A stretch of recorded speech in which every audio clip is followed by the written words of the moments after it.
Acha shobo, kuna shobo fulani wewe Maria. Kuna shobo. Upa.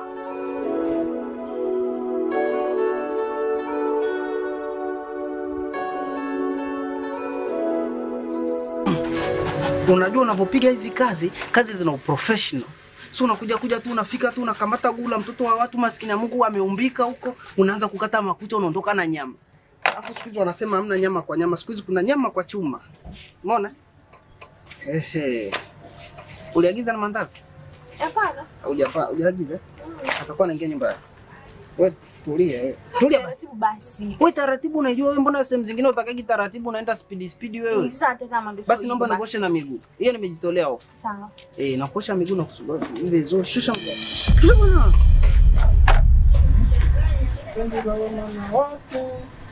Bora fanya nini hapa? Nini tena hapa mmekenekeana miguu? Kuna nini kina? Yuko saloni nasafisha kucha. Yuko saloni. Ulimwaga nani kama unakuja saloni? Yuko saloni. Wewe kelele siongei na wewe. Wewe ulimwaga nani kama unakuja saloni hapa? Umwaga nani wewe? Umwaga nani? Haukuepo mwanangu. Si kwapo kivipi? Kwa nini mkuja kukutana na huyu fala wako hapa, si ndio? Kwa hiyo umeona mimi sio muhimu huyu mpaka kucha, si ndio? Acha dhalao. Acha dhalao, ongea kiheshima. Unavyosema muhimu huyu mpaka kucha, mimi si tu mpaka kucha. Na jina langu nimepewa na wazazi kutoka tumboni ya Mungu tangu Wednesday ya kwanza nazaliwa na kuja kwa dunia. Ninavyoongea na mke wangu sitaki utie neno lolote kwa sababu nakumind kishenzi. Tangia siku nilikotea jiwe wewe mbwa wewe. Wewe. Na kofia yako kama fandejela wewe. Sasa kuna masuala ya kufokewa ndo sipendi. Ushakupofolewa macho. Sikiliza wewe, mimi nitakukuta nyumbani. Siwezi kuongea na wewe mpuuzi wako hapa. Tutamalizana na wewe nyumbani. Sikiliza wewe. Huyu ndo mpuuzi. Wewe ndo mpuuzi unakaa na wanawake za watu unakia mguu kwenye mapaja.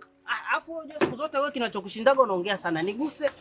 Sina shida kugusa, niguse unifie mimi mtu mwenye mwili una wewe. Basi wewe ndo mpuuzi. Mbona mmeo ni mpuuzi? Wewe sikiliza tutaonana. Wewe usinitishe wewe. Nakwambia tutaonana. Nitakufanya kitu kibaya nakwambia nitakufanya mimi sikuogopi chochote. Basi sikuogopi chochote. Jaribu. Au nikupandie? Nimpande nani? Nitakupanda kama mboga. Nitakufanya kama mboga nikukule wewe. Wewe una lolote hizo isho tukakana na wake za watu hapa? Wewe una maisha wewe? Pungua kucha hizo. Babeki. Kaka. Wewe sikiliza acha uoga. Asante, naomba tuishie. Nisikilize wewe kaka. Takuja shukrani. Sasa sikiliza wewe acha uoga njoo bwana. Bwana mimi nakupa rangi. Wewe rangi tu bwana. Yesu. Hafu yule mshenzi mwenye mapengo kama uchocholo yule mbona anapenda kunifuatilia sana yule? Akia Mungu wa babu mimi nimekuja mjini kutafuta hela lakini wewe nitakwenda kwa mganga nkuroge mbwa wewe. Mara ya pili mtoto sasa hivi alishaingia kingi nilikuwa nisham shit. Ayu fanta wewe. Pole mume wangu. Asante sana mke wangu. Habari za ibada vipi? Maana umechelewa? Ya, ibada ilikuwa nzuri, nilikuwa na wageni kidogo. Ndio. Wageni walikuja wawili. Mwanamke na mwanaume wanandoa. Wow. Mke anatambua makosa ya mwanaume tu, lakini ya kwake haioni. Kulikoni mbona umenyong'onyea sana hivyo? Kulikoni? Maria, kulikoni? Una matatizo gani mwanangu? Hebu sema basi. Unajua unatutisha ulikotoka huko ni salama kweli? Hebu ongea, shida mwana huwa haongei. Shida ni nini? Hem tuambie basi shida ni nini? Huwezi kuongea? Kwa nini? Hebu ongea kwa mwazi. Yaani kuwa mwazi kwamba ni kipi ambacho unachokipitia ili tuweze kujua tunatatua vipi tatizo. Yes. Sasa utakaposema huwezi kuongea ukae kimya unategemea tunatatua vipi ile tatizo? Baba. Yes, niambie nakusikia. Mama.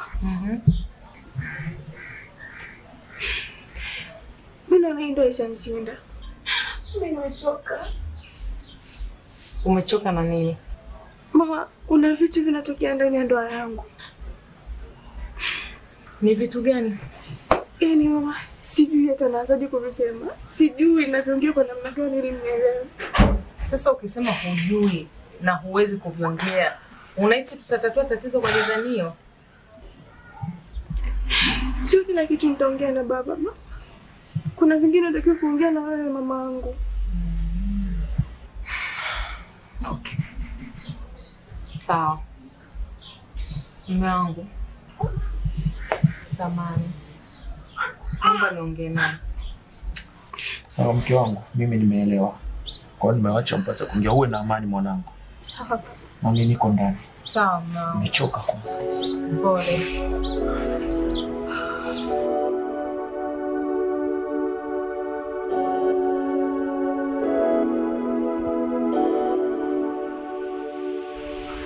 Mama, mimi kuna vitu sivielewi kabisa. Kwa nini mwanangu?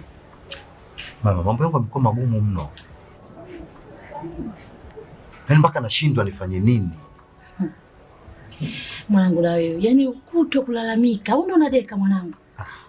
Mama, nadekea maisha? Sasa maisha magumu babangu, si kwa kila mtu. Yaani maisha yanikumuta nasema nadekea mama. Ndio baba leo kaingia. Kaka. Kakaangu, kwema? Kwema, mnaendeleaje? Salama tu kakaangu, mbona ghafla? Ya, nilikotoka sio kuzuri kabisa. Sio kuzuri kabisa kwa sababu Kwa nini tena kakaangu? ndo tumefika huko dada. Kwani Maria hajakwambia chochote? Naona tu mmekaa hapa mnapiga story. Maria hajakwambia chochote ambacho Mataka amefanya juu yake? Hebu kakaangu acha. Hebu kwanza acha jazba. Hebu tulia. Niambie vitu nikuelewe. Na tuliaje na wakati mtoto analia huko? Kila siku anamwaga machozi. Mama, Lakini mmekaa hapa mnapiga story tu. mama. Hivi mjomba kaja kuongea mambo mengine au kaja kuongea utumbo? Hebu nyamaza. Uwe na heshima. Mimi ni mjomba wako. Uwe na heshima. Sijaja kukufuata wewe. Nimekuja kuongea na dada. Japokuwa wewe ni mjomba, sawa, niwe na heshima nawe, lakini wewe unatakiwa uwe na heshima na sisi. Au heshima na mimi. Hebu nyamaza. Sasa unakuja mama, vitu situmeshaongea hivi. Umesikia mwanangu? mwana? Kakaangu nieleze kwanza. Nakwambia Maria hajaja hapa kukupa taarifa yoyote. Maria alikuja. Akanieleza. Mhm. Lakini mimi nikakaa na watoto wangu wote wawili. Mhm. Nikazungumza nao. Mhm. Na ile jambo likaisha. Likaisha na limeisha. Likaisha na wakati kila siku analia. Mbona mjomba mchokonyuku sana, unataka nini? Kwa hiyo unataka kunipanda kichwa? Si unataka nipande kichwa, wewe unataka ugundue nini, kitu gani? Mama, wewe uliniuliza hilo swala. Swala silimisha. Sasa mjomba mbona anakuja kulianzisha, anaanzisha nini? Uenda mwanao atakuwa kachanganyikiwa. Kwa hiyo Maria ni kichaa. Kwa hiyo Maria ni muongo, Maria ni kichaa, machozi anayolia kila siku ni muongo. Si ndio hivyo? Dada, unasikia mtoto wako? Mjomba ananitafuta. Akia Mungu nakwambia, huyu mjomba atakuwa ananitafuta. Uwe na heshima Mataka. Uwe na heshima. Mimi sio mtu wa kucheza cheza ovyo. Kumbuka mimi kwanza ni mtumishi wa Mungu. Sijaja kukutafuta. Dada, ili swala mkilichukulia kawaida. Shauri yenu. Uenda kamuulize vizuri. Mimi sio afu mjomba unanitafuta. Dada, unasikia mtoto wako? Mjomba unanitafuta. Mjomba. Niache. Unasikia mwanao jinsi anavyokuwa hana heshima. Mjomba wako huyo. Kwa unataka kuinuka upigane na mimi? Poa. Hivyo unajua ni mjomba wako wewe. Mimi naondoka. Mjomba nitakupoa, nyanyuka bwana, aenda bwana. Naondoka. Bwana. Tulia kwanza. Hivyo unajua ni mjomba wako. Mjomba kuja kuongea utumbo gani mjomba? Sawa, naondoka. Mbona kuja kuongea utumbo gani hapa mjomba? Mama ungeniacha bwana, wewe ungeniacha. Anakuja kuongea utumbo gani hapa? Hivi umekuaje mwanangu wewe? Unajui kama ni mjomba wako jamani? Unajui?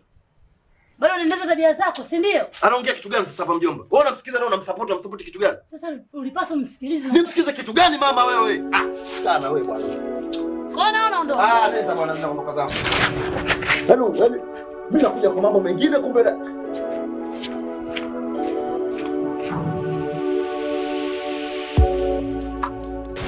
Haya mume wangu, za utokako. Nilikotoka kubaya sana mke wangu. Kubaya? Sana. Ubaya wake nini tena mume wangu? Wezi amini kijana kanitukana. Huyu kijana ninayemjua mimi Yes. kafikia stage ya kukutukana wewe? Si kutukana tu. Kijana kakunja ngumi. Kataka mimi naye tugombane. Ainiingia akilini nini huyu kijana anafikia stage ya kugombana na wewe? Nimehuzunika sana, kijana ambaye tumemulea hapa pamoja na binti yetu. Sikiliza nikwambie. Kwa matusi aliyonitokana mimi, kama Mungu kweli aishivyo alivyonita mimi, I say nitasimama na Mungu. Amina. Sitoka niache jambo hili kapotea tu. Kwa sababu watumishi tunadharauliwa. Mimi nitasimama na Mungu. Kama Mungu hakunita mimi, basi kijana atakuwa sawa. Lakini kama Mungu alinita na ninamwabudu katika roho na kweli, I say Mungu ni lazima asimame. Lazima Mungu atende jambo. Siwezi kukubali mimi nadharauliwa, binti yangu anadharauliwa kwa mambo ya kijinga ambayo hadi Biblia imekataza, lakini kijana ananitukana, anasimama pigane na mimi kwa ajili ya tendo la dhambi ambazo Mungu amezikataa, lakini anasimama nataka nigombane naye. Hakika Mungu aishivyo, aise, huyu Mungu atasimama. Sitokaa kimya, lazima nipige kelele mbele za Mungu. Ni kweli mume wangu, ila mpaka hapo kama kashafikia stage hiyo, mimi mume wangu naona hapo hamna tena maelewano. Kwa nini mtoto asirudi nyumbani ili tuweze kusimama na Mwenyezi Mungu? Anyway, haina shida. Mungu atasimama. Acha binti yetu kama ni kurudi nyumbani, basi arudi. Tutasimama na Mungu. Sasa tutaangalia kati yeye anayemdharau Mungu na sisi ambaye tunayemwamini Mungu, tuone kati ya Mungu na yeye nani anayekuwa na uwezo. Ninakwambia Mungu atafanya jambo.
Nasema hivi, mimi sihitaji kuwa na wewe, usinilazimishe. Nasema toka nje.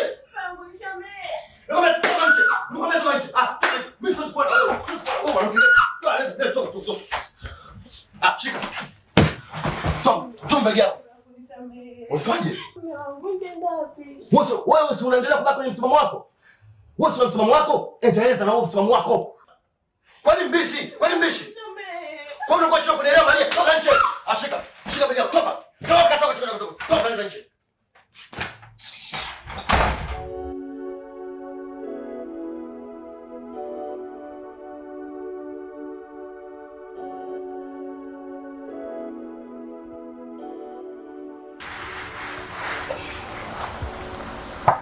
Mungu. Hivi wewe mwanamke, kitu gani ambacho kuelewa? Kitu gani ambacho kuelewa? Mungu nisamehe. Nimekwambia nenda nje. Mungu nenda wapi? Toka! Kwenda!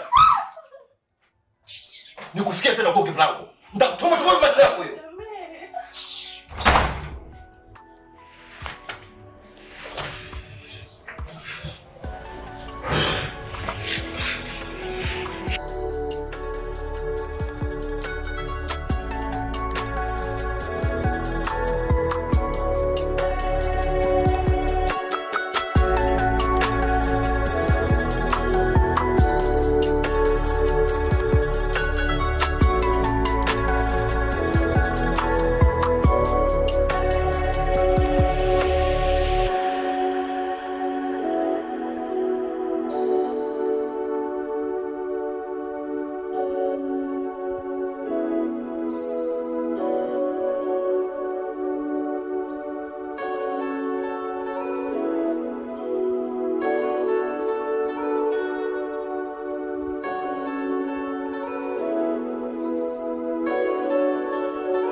sana kuwaona wanangu, lakini kabla kuanza kila kitu tunahitaji kwanza kumshukuru Mungu, okay?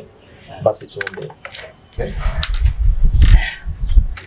Baba, katika jina lako Yesu Kristo, mfalme wa amani, Mungu mweza wa yote, Bwana Yesu, tunakushukuru, tunasema asante kwa ajili ya wakati kama huu. Ninasema tena asante kwa ajili ya vijana hawa wanaelekea kwenye jambo njema ambalo Baba ulilolisema kwamba mwanaume atatoka kwenye familia yake atambatana na mkeo. Tazama, Roho Mtakatifu wamekuja ili wapate mafundisho. Nahitaji Bwana, tunapoanza mafundisho haya tuanze na wewe kama Alfa na tukimaliza tumalize na wewe kama Omega, ni katika jina la Yesu Kristo tuseme amen. Amen. Mungu awabariki sana. Mungu awabariki sana. Nimefurahi kuwaona tena wanangu. Sasa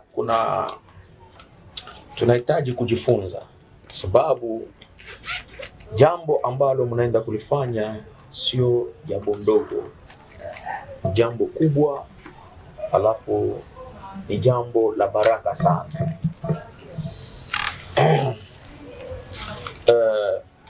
Tunapoanza, Biblia inasema kwenye kitabu, tutafungua kitabu cha Mwanzo sura ya 2 ule mstari wa 24. Ule mstari wa 24 anasema hivi: kwa hiyo mwanaume atamwacha baba yake na mama yake, naye ataambatana na mkewe, nao watakuwa mwili mmoja. Unajua maana ya mwili mmoja? Maana ya mwili mmoja maana yake kwamba mwili wa huyu umekuwa wa kwako, wa kwako umekuwa wa huyu. Sasa kama mwili wako huwezi kuutesa, maana yake mke wako usimtese. Mwanamke naye kama mwili wako huwezi kuutesa, maana yake mume wako usimtese, kwa sababu mmekuwa mwili mmoja. Alafu Biblia inasema hivi, mwanaume, Biblia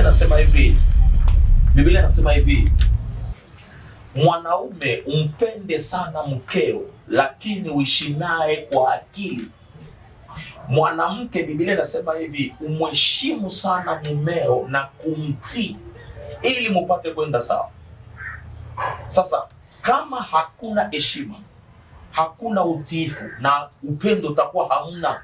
Hebu angalia tunavyoishi mimi na mama yenu hapa. Kwani mmeshawaisikia popote pale tunalumbana? Usifikiri kwamba mama yenu hana makosa. Anaweza kawa na makosa, hata mimi naweza kawa na makosa, lakini tunajua jinsi gani ya kushauriana kwa utulivu na upole na upendo. Samahani mtumishi. Mimi naomba niulize swali. Kwa nini Biblia imesema kwamba nimpende sana mke wangu? Imesema hivyo kwa sababu afu akasema hajaisha kwa kusema umpende sana mkeo, lakini uishi naye kwa akili. Sasa angalia tabia ya sasa hivi. Mungu amesema mwanaume ndo apende, lakini sasa hivi unakuta wanawake ndo wanapenda sana, ndio maana wanaumia sana. Sasa Mungu anahitaji mwanaume ndo apende. Nashukuru sana. Sasa kikubwa zaidi, Biblia inasema hivi, hawa wakina mama tuishi nao kwa akili. Mungu ana kila sababu kusema tuishi nao kwa nini? Kwa akili. Na kina mama, Mungu anasemaje? Mheshimu mumeo na kumtii. Lakini kwa mwanaume akasema mpende sana mkeo. Kwa hiyo unapompenda na yeye atakutii na kukuheshimu. Sijui umeelewa? Vitu hivi mkivizingatia vizuri, nafikiri vitawasaidia. Okay. Mimi nimefurahi kuwaona, tutaendelea kwa siku nyingine. Tumeona tumepata ugeni hapa. Tutaendelea vizuri siku nyingine. Jumapili kanisani nataka nikuona mama. Nashukuru sana baba. Mungu awabariki sana. Asante sana. Na nina imani kabisa kwamba mmenisikia. Tumekuelewa vizuri. Basi Mungu awabariki sana. Nawapenda. Wasalimie hapo nyumbani. Amen. Mwanangu vipi? Mbona umekuja peke yako na mabegi? Mbona sielewi? Tatizo ni nini?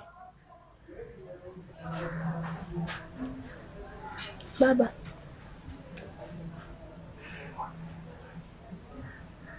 nataka kanifukuza. What? Kakufukuza? Ndio baba. Kwa tatizo hilo tu? Ndio baba.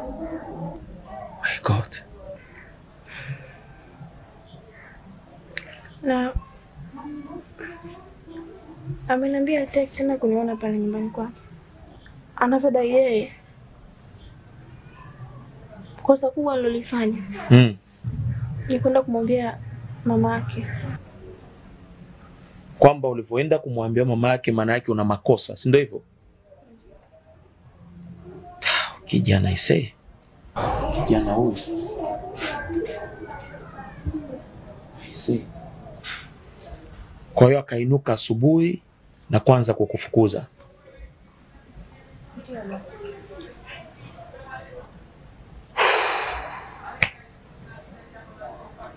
Okay, haina shida mwanangu. Hapa ni nyumbani kwako. Okay? Hapa ni nyumbani kwako na mimi ndo baba yako. Chukua begi zako weka ndani. Sijui umenielewa? Chukua begi zako weka ndani. Tutakaa wote hapa, tutaishi hapa. Sijui kama umenielewa? Ya, wala hata usiwe na huzuni, wala usiwe hata na wasiwasi. Sijui kama umenielewa? Chukua begi zako uingiza ndani.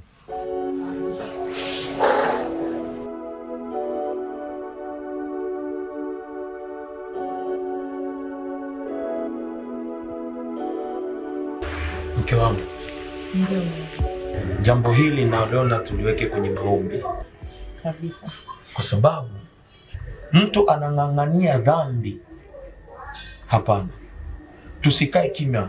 Tunahitaji kuomba. Subiri kwanza, sikiliza. Shetani kazi yake ni kuharibu ndoa. Biblia inasema hivi kwenye kile kitabu cha Mwanzo sura ya 3 mstari wa 15. Tunaposoma Biblia inasema hivi, Mungu alipokutana na yule mwanamke akamuuliza mwanamke, kwa nini umekula tunda?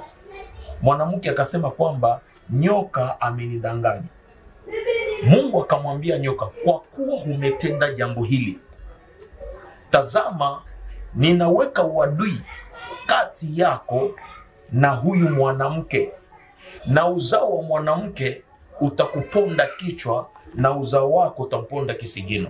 Maana yake ni kwamba shetani anachokiangalia pale, shetani anachokivizia hapo, anaangalia zaidi tumbo la mwanamke, kwa sababu lile tumbo linaleta uzao wa kumponda shetani kichwa. Lazima aanze kuleta mvurugu kwenye ndoa. Ndio maana anaanza kusumbua ndoa ya mwanangu. Sijui kama umenielewa mama mchungaji. Nakuelewa vizuri. Sijui kama umenielewa. Kwa hiyo shetani anaingia pale kwa ajili ya kwanza kuharibu ndoa. Maana yake anaangalia lile tumbo linaotoa uzao wa kumponda kichwa. Sasa kwa hili mama, mimi naona kabisa hili jambo ni shetani. Tunahitaji kusimama na kuomba. Lakini Biblia inasema tena kwenye kitabu cha Isaya 41 ule mstari wa 10, anasema kwamba usiogope, kwa maana mimi Mungu ni pamoja nao. Anasema nitakushika kwa mkono wako wa kuume, sitokuacha, nitakupigania vita. Akasema hivi, nitapigana nao wanaopigana nao, na utawatafuta hutawaona tena mwanangu. Kwa hiyo Mungu anaenda kukupigania mwanangu. Nitasimama, tutahakikisha ya kwamba Mungu anajibu maombi haya. Kama mume wako ataendelea na hiyo tabia, basi kuna kitu kitamkuta. Sijui kama umenielewa mke wangu. Nakuelewa mume wangu. Mwanangu, usiwe na wasiwasi. Nina imani kabisa kwamba Mungu wetu atafanya jambo. Sijui kama umenielewa. Usilie wala usihangaike. Na nina imani kabisa mume wake atarudi. Ijapokuwa amepoteza, sijui amepoteza ufahamu, sijui akili imempotea, hata sielewi. Lakini ninachokijua kwamba ni shetani anaifanya kazi. Hataki uzao wa kumponda kichwa toke kwenye tumbo la binti yetu. Ndio maana anaanza kuvuruga ndoa. Kwa hiyo sisi tutakachokifanya hapa ni kusimama sasa kwa maombi na kwanza kumomba Mungu ili Mungu akatende. Mwanangu anapoumia nasikia hata roho yangu inaumia sana. Hebu naomba tusimame tuombe Mungu. Nina imani kabisa Mungu atafanya jambo. Hebu tusimame. Hebu tusimame. Hebu tushikane mikono. Tusimame kwa hapa hivi. Okay. Sasa kabla ya kuomba, tunahitaji kuimba wimbo mmoja ili kumfanya Roho Mtakatifu apate kushuka mahali hapa. Hakuna Mungu kama wewe, hakuna Mungu kama wewe, hakuna Mungu kama wewe, ewe Mungu wangu. Nasema asante, nasema asante, nasema asante, ewe Mungu wangu. Hakuna Mungu kama wewe, hakuna Mungu kama wewe, hakuna Mungu kama wewe, ewe Mungu wangu. Nasema asante, nasema asante, nasema asante, ewe Mungu wangu. Sasa tutaingia kwenye maombi.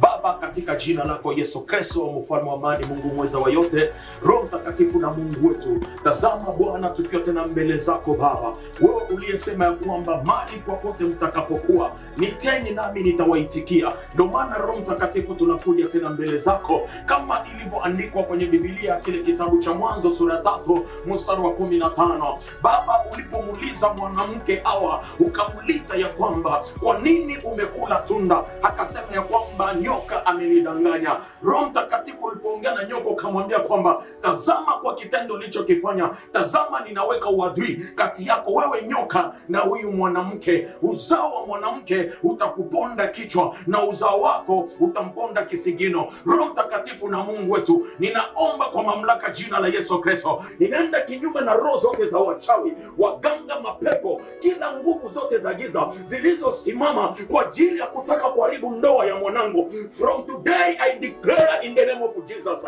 ninavunja kila madhabahu ya kuzimu. Haitaona ndoa ya mwanangu, haitamwona mwanangu, kwa jina la Yesu Kristo wa Nazareti hai. Roho Mtakatifu, tazama tukiwa mbele zako Bwana, na mume wake Baba ninamwombea popote alipo, ninaachilia malaika wa moto wapate kushuka Bwana, waanze kuharibu nguvu za giza zilizokaa ndani yake, ambazo zinazotaka kuingia kwenye dhambi, kwenye mambo ambayo Mungu hayataki. Roho Mtakatifu, naachilia malaika, maana unasema kwenye kile kitabu cha Zaburi 104 mstari wa 4, ukasema tazama nitafanya malaika wangu kwa upepo na watumishi wangu nitawafanya kuwa moto. Nami Bwana Yesu nipo mbele zako, nahitaji Bwana ukanifanye kuwa moto. Ninaachilia malaika wa moto sasa waanze kutembea, wakavunja kila madhabahu ya kichawi, ya waganga, wasoma nyota, wapiga ramli, Jehova, miskule na majini. Roho Mtakatifu nateketeza vyote, na hiyo ndoa Bwana nairudisha tena kwa mamlaka ya jina la Yesu Kristo wa Nazareti hai. Asante Roho Mtakatifu kwa sababu imekuwa. Asante Jehova kwa sababu umenisikia. Ni katika jina la Yesu Kristo wa Nazareti hai. Asante Bwana, asante Roho Mtakatifu. Nasema asante kwa kuwa Bwana umenisikia, katika jina la Yesu Kristo tuseme wote amen. Amen. Barikiwe. Barikiwe mwanangu. Usilie. Mume wako atarudi, okay? Mungu tunayemwabudu lazima atafanya jambo.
Hai yangu za hapa. Nashukuru Mungu, sijui utokako.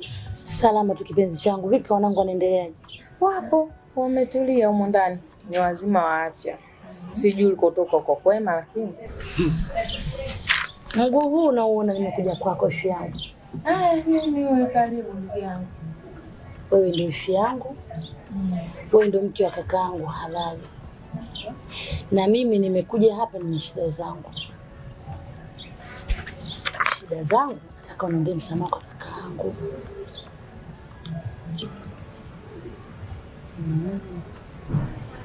Okay, nimekuelewa ndugu yangu. Nitajitahidi, nitaongea naye. Kakaangu amechukia sana. Yaani hawa watoto ifi yangu watatuvunjia udugu. Pole ndugu yangu. Hivi kweli mimi na kakaangu tusizikane jamani? Kweli? Hiyo kwa uongo. Kiukweli, yani mpaka hapo umefanya kitu cha maana sana ifi yangu. Mimi nitajitahidi, nitakaa naye chini, tutaongea na imani kwamba yataisha. Yaani hilo mimi niseme limeisha ndugu yangu. Kuwa na amani. Maana ndo watoto wetu, mtoto akinyea mkono kukata ni ngumu. Ifi yangu mimi ndio nakupenda. Wewe tena. Maana ningekaa ndani peke yangu singekuta nimekauka. Wenzangu, wewe acha. Watoto wetu hawa ndio vizazi vyetu vya siku hizi. Mimi nashukuru ifi yangu. Tena hapo unavyoona tena si mkaaji. Wewe tena hata maji ya kunywa. Sio wamelala, sio wamefanyaje.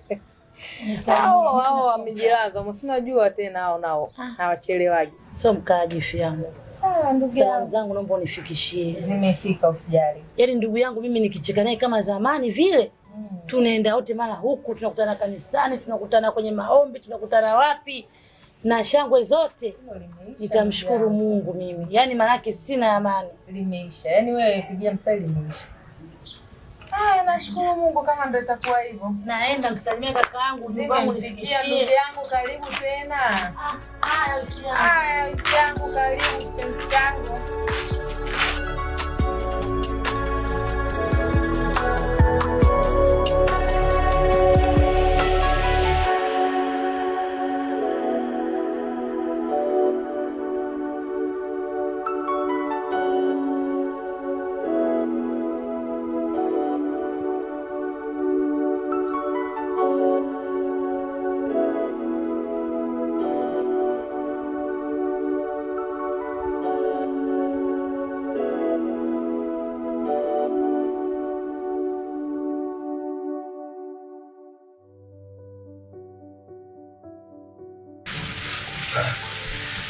Mama huyo? Baba huyo. Vipi? Haya, karibu. Asante mama wangu. Hapa. Salama, mbona kinyonge kuliko? Kawaida tu mama. Changamoto tena. Unajua tena. Yule kijana wangu nilimtuma, sasa nimeona na mimi sina kazi.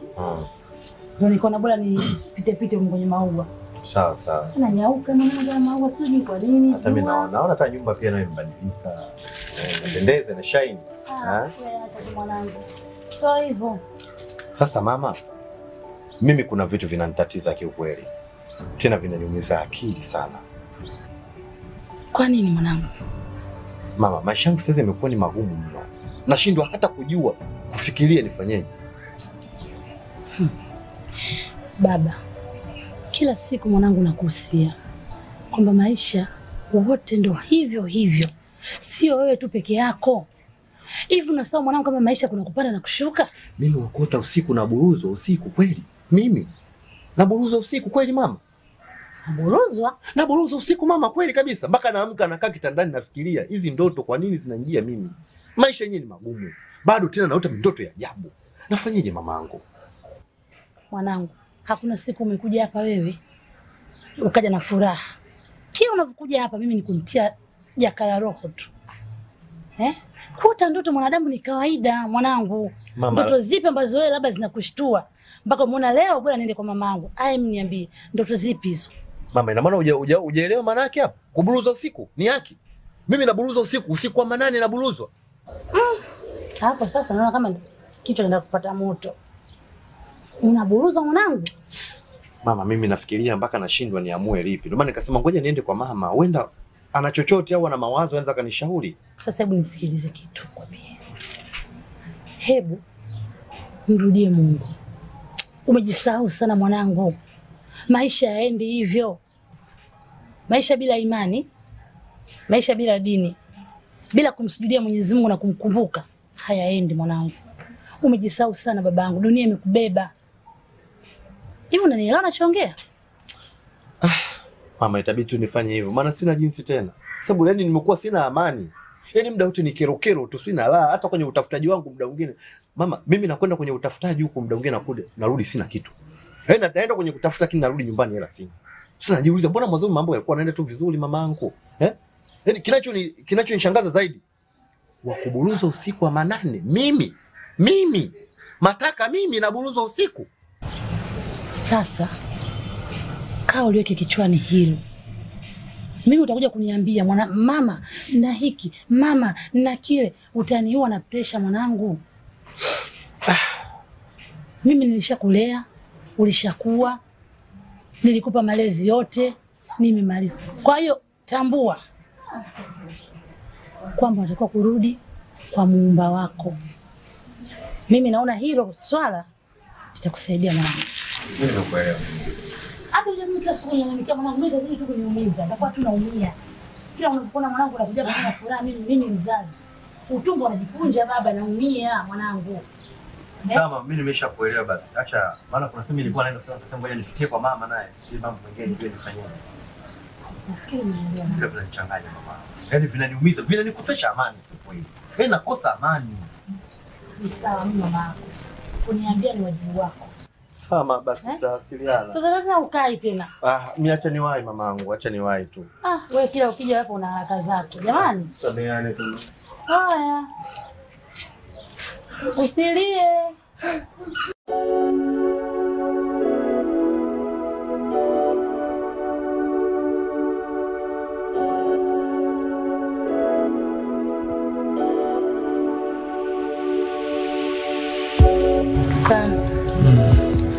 Wifi.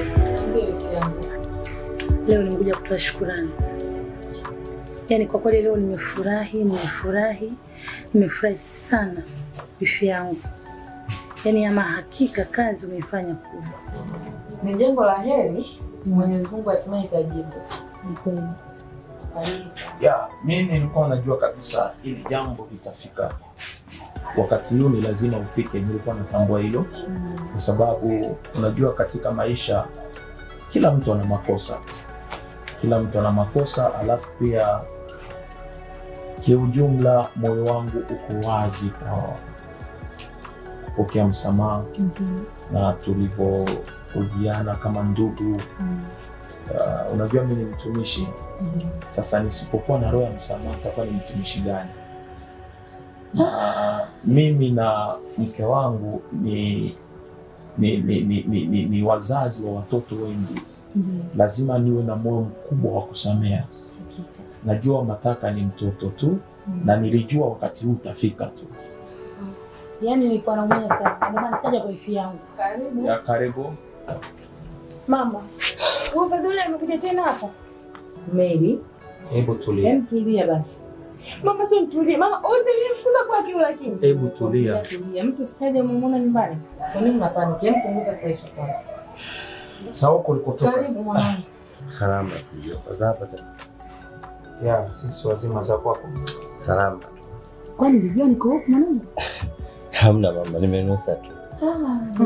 Haya. Nimekuja kuongea na kakangu kidogo hapa. Mjomba, mimi najua nimekosea wapi. Na kila siku napata njozi tofauti, mambo yananijia tofauti. Maisha yangu yamekuwa ni magumu sana mjomba. Yaani mambo mzidi kuwa magumu sana kwangu mjomba. Kwa hiyo mpaka nafika stage inakuwa sielewi ni mtu alipeni gani. Na nimekosea wapi. Lakini sina budi, naona nirudi nyuma nilikotoka na kujua tatizo ni nini. Mjomba, nafahamu kabisa mjomba nimekosea sana. Pia nilimkosea pia na mke wangu pia. Mjomba, nimekumbuka nimekosea wapi. Na inanibidi mimi nirudi wapi mjomba. Mjomba, naomba unisamehe mjomba. Naomba unisamehe sana mjomba. Sikiliza nikwambie, nataka hasira ukaa kifuani kwa mpumbavu. Alafu isitoshe, hakuna kitu kibaya zaidi kwenye maisha kama kumwaga machozi ya mwanamke. Machozi ni mashtaka makubwa sana mbele za Mungu, na si mwanamke tu, hata mwanaume pia. Mtu yoyote ukimwaga machozi yake mwenye haki, lazima itakuletea madhara. Halafu pia isitoshe, mimi ni mtumishi, halafu ni mjomba wako, ukawa unataka kupigana na mimi. Mtu mzima ukimkosea, hata sipoongea chochote, lakini hakihuzunika ndani yake, hata asiponena laana juu yako, akihuzunika tu, tayari umesha kupokea laana. Hakuna kitu utakachokifanya kinaenda, hakuna. Panahitajika heshima. Sijui kama umenyelewa. Nimekuelewa mjomba. Najua wewe ni mwanangu, najua wewe ni mwanangu, umeoa kwangu, huyu hapa ni mwanangu pia. Ulikosea, ulitumikisha hasira, ni jambo ambalo tumesha kuongea tayari na dada, na nimesha kuelewa, na nimesema ya kwamba kuanzia leo, mke wangu, kuanzia leo, kwa sababu mimi ndiye kichwa cha familia, kuanzia leo natangaza msamaha. Asante mjomba. Mwanangu, msamehe. Baba, mimi siwezi kumsamehe. Mke wangu, naomba unisamehe mke wangu, naomba unisamehe mke wangu. Ni lazima umsamehe kwa sababu Baba, alikuwa ananifukuza. Sikiliza mwanangu, wote Baba, ananipenda mabegi nje, ananipiga mimi baba. nikuulize swali. Hujawahi kumkosea Mungu? Hujawahi kumkosea mama yako? Hujawahi kunikosea mimi? Huyu ni mume wako halali, amekuoa. Tumekuozesha. Hajaingilia madirishani, huyo amekuoa. Lazima umsamehe. Hapa sio kwako eti. Hapa ni kwangu mimi na mke wangu. Tumeshamaliza kazi. Na wewe una kwako pia. Sasa usipomsamehe huwezi kukaa hapa milele na milele. Ni lazima uende nyumbani kwako. Na huyu ndo mume wako. Sasa unaposema utamsamehe, maana yake nini sasa? Baba, amenitesa sana huyo mtu mimi. Meli mwanangu, kwenye ndoa kuna changamoto. Na changamoto unavyozipitia ndio unavyozoea. Mumeo ukaja kuomba msamaha, inabidi msamehe. Meli, ni mume wako. Nashindwa kulala usiku mke wangu. Inafika stage mimi baba, jomba mpaka naota usiku na buluzwa mimi. Acha kulia kwa sababu tumekuja kutengeneza. Huyu ni mke wako na nitawaombea, na nina imani kabisa kwamba tashukuru baba. Nikikuombea na ukitoka hapa mambo yako yatanyoka tu sasa. Alafu kaka, na tukizingatia sisi ni familia moja. Ndio. Mwanangu, rudisha moyo wako. Kaka, mimi naona mpaka sasa hivi bwana tumshukuru Mungu. Yes. Kwa hatua tulofikia, maana familia iligawanyika. Yes. Mimi naomba tumsujudie Mungu. Okay. Kitu ambacho nataka kusema cha mwisho ni kwamba mwanangu Mataka, acha kulia. Tumesha kukusamea. Usimwage machozi tena. Usimwage machozi tena. Mimi kama mjomba wako, mimi kama baba yako wa kiroho, kama mchungaji, mimi na mama yako ni wazazi wa watoto wengi. Sasa kama jambo ndogo kama la kwako tusipolisamea, je, wengi wanaokuja kanisani vipi tutawasamea? Ni watu wanakuja na matatizo yao tofauti. Sisi tumekusamea. Tayari moyo wangu una furaha. Acha tumshukuru Mungu. Hebu tuombe kwa ajili ya jambo hili. Au unasemaje mama mchungaji? Hebu tumshukuru Mungu. Baba, katika jina lako Yesu Kristo tunakushukuru, tunasema asante kwa ajili ya familia hii na kwa ajili ya kikao hichi. Bwana Yesu, tunatangaza msamaha katika familia hii ya Mataka pamoja na mkewe ambaye ni mtoto wetu. Bwana Yesu, tunahitaji rehema yako ipate kwa juu yao. Na chochote watakachokifanya kwenye maisha yao, iwe ni kazi, iwe ni biashara, chochote kile Bwana, kikapate mwanga na nuru, wakaendelee na maisha yao na ndoa yao ikawe bora kwa mamlaka ya jina la Yesu Kristo. Asante Mungu wetu, tunakushukuru kwa sababu unatupenda. Kwa jina la Mungu Baba na Mwana na Roho Mtakatifu tuseme amen. Amen. Mwanangu, msamehe mume wako. Mbona msamehe mke wangu? Kunjua nafsi mwanangu. Msamehe mke wangu. Msamehe mume wako. Msamehe mume wako. Msamehe.